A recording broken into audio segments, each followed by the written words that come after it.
Thank you very much. I have a few pictures, and I'll talk a little bit about how I'm able to do what I do. All these houses are built from between 70 and 80% recycled materials, stuff that was headed to the mulcher, the landfill, the burn pile. It was all just gone. This is the first house I built. This double front door here with the three-light transom that was headed to the landfill. Have a little turret there.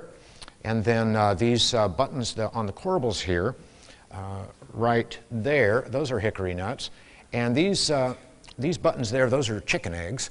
And of course, first you have breakfast, and then you fill the shell full of Bondo and paint it and nail it up, and you have an architectural button in just a fraction of the time. Then this is a look at the inside. You can see the three-light transom there with the eyebrow windows, certainly an architectural antique. Headed to the landfill. Even the lock set is probably worth $200. Everything in the kitchen was salvaged. There's a 1952 O'Keefe Merritt stove, if you like to cook. Cool stove. This is going up into the turret. I got that staircase for $20, including delivery to my lot. Then, looking up in the turret, you see there are bulges and pokes and sags and so forth. Well, if that ruins your life, well, then you shouldn't live there. This is a laundry chute, and this right here is a shoe last, and those are those cast iron things you see at antique shops. So I had one of those, so I made some low-tech gadgetry there where you just stomp on the shoe last, and then the door flies open, you throw your laundry down. And then if you're smart enough, it goes into a basket on top of the washer. If not, it goes into the toilet. This is a bathtub I made. I made out of scrap 2x4 here, started with a rim there, and then glued and nailed it up into a flat, corbelled it up, and flipped it over, and then did the two profiles on this side. It's a two-person tub. After all, it's not just a question of hygiene, but there's a possibility of recreation as well. Then this faucet here is just a piece of Osage orange. It looks a little phallic, but after all, it's a bathroom. Then this is a house based on a Budweiser can. It doesn't look like a can of beer, but the design takeoffs are absolutely unmistakable. The barley hops design worked up into the eaves. Then the dental work comes directly off the can. It's red, white, blue, and silver. Then these corbels going down underneath the eaves are that little design that comes off the can. I just put a can on a copier and kept enlarging it until I got the size I want.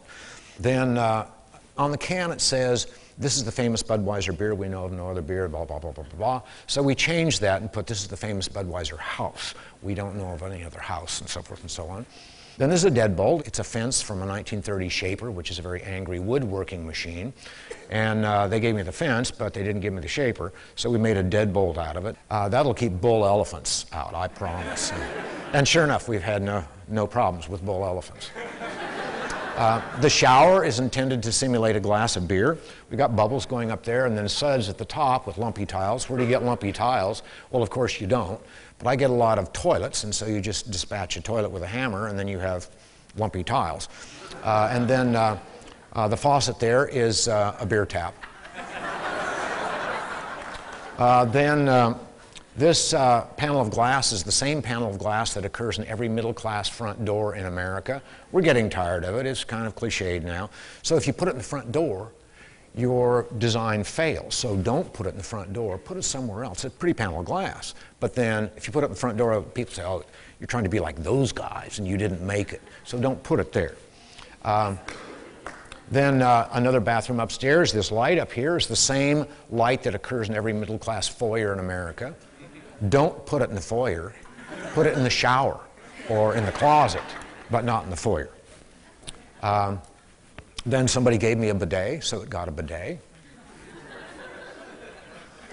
This little house here, those branches there are made out of Bois d'Arc or Osage orange, and these pictures will keep scrolling as I talk a little bit. In order to do what I do, you have to understand what causes waste in the building industry. Our housing has become a commodity, and I'll talk a little bit about that. But the first cause of waste is probably even buried in our DNA. Human beings have a need for maintaining consistency of the apperceptive mass. What does that mean? What it means is for every perception we have, it needs to tally with the one like it before, or we don't have continuity and we become a little bit disoriented. So I can show you an object you've never seen before. Oh, that's a cell phone. But you've never seen this one before. What you're doing is sizing up the pattern of structural features here, and then you go through your data banks, cell phone, oh, that's a cell phone. But if I took a bite out of it, you go, wait a second. That's not a cell phone, that's one of those new chocolate cell phones.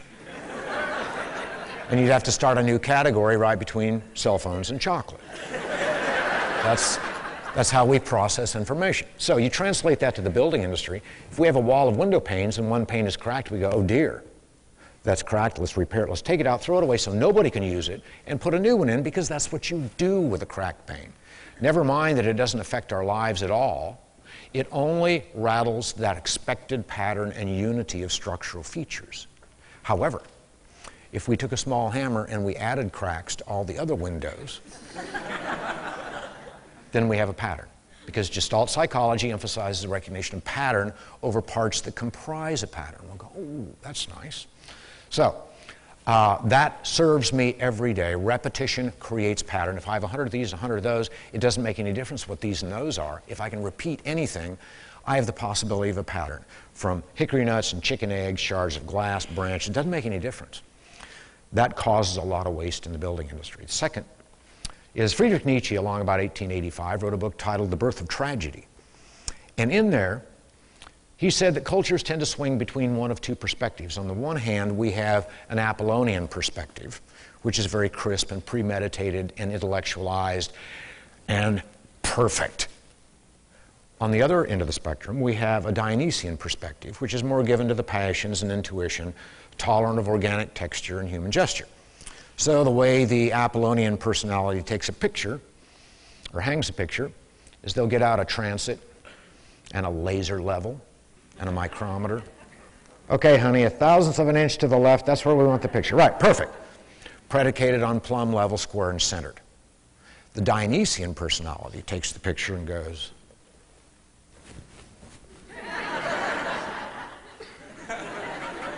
that's the difference. I feature blemish, I feature organic process, dead center John Dewey. Apollonian mindset creates mountains of waste. If something isn't perfect, if it doesn't line up with that premeditated model, dumpster, oop, scratch, dumpster, oop, this, oop, that, landfill, landfill, landfill. The third thing is arguably the Industrial Revolution started in the Renaissance with the rise of humanism and got a little jump start along about the French Revolution. By the middle of the 19th century, it's in full flower. And we have doomaflogies and gizmos and contraptions that will do anything that we, up to that point, had to do by hand. So now we have standardized materials. Well, trees don't grow 2 inches by 4 inches, 8, 10, and 12 feet tall. We create mountains of waste, and they're doing a pretty good job there in the forest, working all the byproduct of their industry with OSB and particle board and so forth and so on. But it does no good to be responsible at the point of harvest in the forest if consumers are wasting the harvest at the point of consumption. And that's what's happening. And so if something isn't standard, oops, dumpster, oop, this, oop, warp. Now, if you buy a 2x4 and it's not straight, you can take it back. Oh, I'm so sorry, sir. We'll get you a straight one. Well, I feature all those warped things because repetition creates pattern, and it's from the Dionysian perspective. The fourth thing is labor is disproportionately more expensive than materials. Well, that's just a myth. And here's a story. Jim Tillis, one of the guys I trained, I said, Jim, it's time now. I got a job for you as a foreman on a framing crew. It's time for you to go. Dan, I just don't think I'm ready. Jim, it's time you, the Dan, So he hired on. And he was out there with his tape measure, going through the trash heap, looking for header material, which is the board that goes over a door. Think he'd impress his boss. That's how I taught him to do it. And the superintendent walked up and said, what are you doing? Oh, just looking for some header material, waiting for that kudo. He said, no, I'm not paying you to go through the trash. Get back to work. And he had the wherewithal to say, he said, you know, if you were paying me $300 an hour, I can see how you might say that. But right now, I'm saving you $5 a minute. Do the math. Good call, Tullis. From now on, you guys hit this pile first. And the irony is I wasn't very good at math. But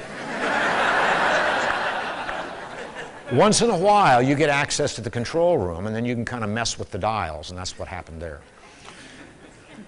The fifth thing is that maybe after 2,500 years, Plato is still having his way with us in his notion of perfect forms. He said that we have in our noggin the perfect idea of what we want, and we force environmental resources to accommodate that.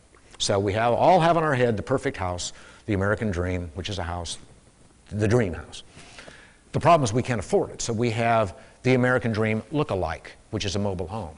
Now there's a blight on the planet. It's a chattel mortgage. Just like furniture, just like a car, you write the check and instantly it depreciates 30%. After a year, you can't get insurance on everything you have in it, only on 70%. Wired with 14-gauge wire typically, nothing wrong with that, unless you ask it to do what 12-gauge wire is supposed to do, and that's what happens. It outgasses formaldehyde so much so that there is a federal law in place to warn new mobile home buyers of the formaldehyde atmosphere danger. Are we being just numbingly stupid? The walls are this thick. The whole thing has the structural value of corn. So I thought Palm Harbor Village was over there. No, we had a wind last night. It's gone now. Then when they degrade, what do you do with them? Now, all that Apollonian Platonic model is what the building industry is predicated on, and there are a number of things that exacerbate that. One is that all the professionals, all the tradesmen, vendors, inspectors, engineers, architects, all think like this. And then it works its way back to the consumer who demands the same model. It's a self-fulfilling prophecy. We can't get out of it. Then here come the marketeers and the advertisers. We buy stuff we didn't know we needed. All we have to do is look at what one company did with carbonated prune juice. How disgusting. But you know what they did? They hooked a metaphor into it and said, I drink Dr. Pepper. And pretty soon, we're swilling that stuff by the lakeful, by the billions of gallons. It doesn't even have real prunes. It doesn't even keep you regular. My, oh my, that makes it worse, and we get sucked into that faster than anything. Then a man named Jean-Paul Sartre wrote a book titled Being and Nothingness. It's a pretty quick read. You can snap through it in maybe 2 years if you read 8 hours a day. In there he talked about the divided self. And he said human beings act differently when they know they're alone than when they know somebody else is around. So if I'm eating spaghetti and I know I'm alone, I can eat like a backhoe. I can wipe my mouth on my sleeve, a napkin on the table, chew with my mouth open, make little noises, scratch wherever I want. But as soon as you walk in, I go, ooh, little spaghetti sauce there. Napkin in the lap, half bites, chew with my mouth closed, no scratching.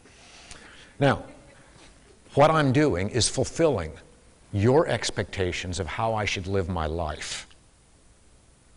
I feel that expectation, and so I accommodate it, and I'm living my life according to what you expect me to do. That happens in the building industry as well. That's why all of our subdivisions look the same. Sometimes we even have these formalized cultural expectations. I'll bet all your shoes match. Sure enough, we all buy into that. And with gated communities, we have a formalized expectation. With a homeowners association, sometimes those guys are Nazis. My, oh my.